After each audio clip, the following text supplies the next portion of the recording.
Hello, my friends. In this video, we will take a look at how the battle for Ukraine started 18 days ago, all the way to today.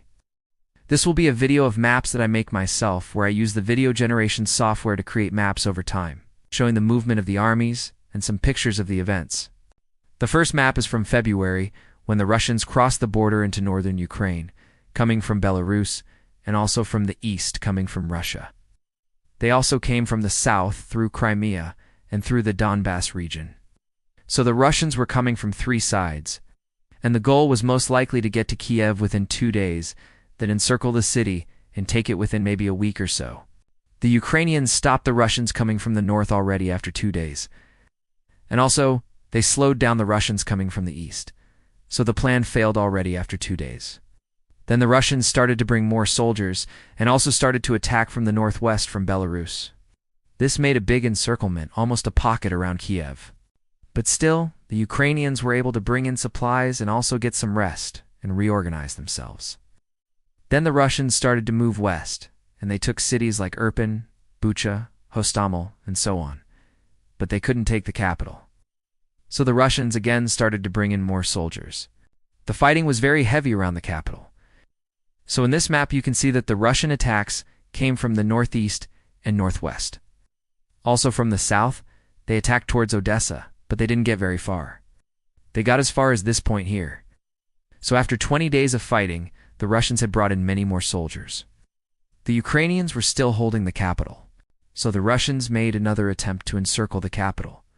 They sent troops from the northeast, northwest, and also from the south, but once again they failed.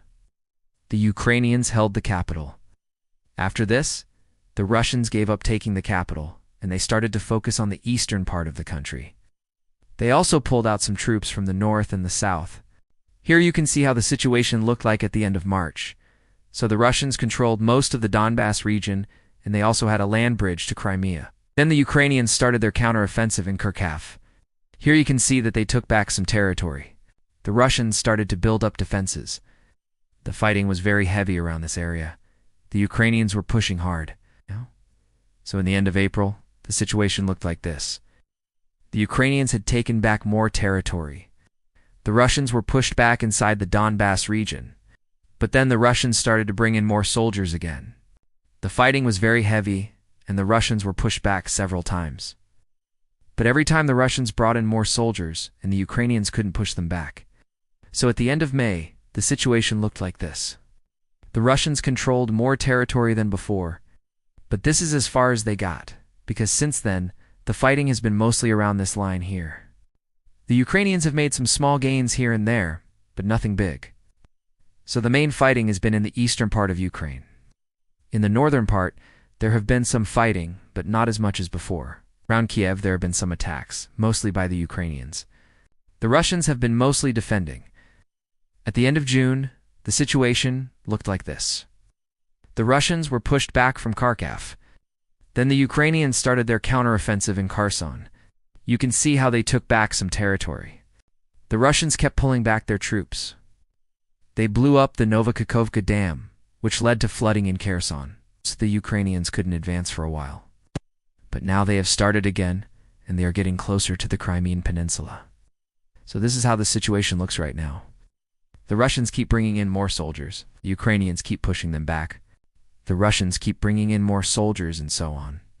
The fighting is mostly in the eastern part of Ukraine. There's also some fighting around Kherson and also some around Odessa. But it's mostly in the east. I hope you found this video interesting. If you did, please give it a like and also subscribe to my channel. Thank you very much for watching, and I will see you again next time.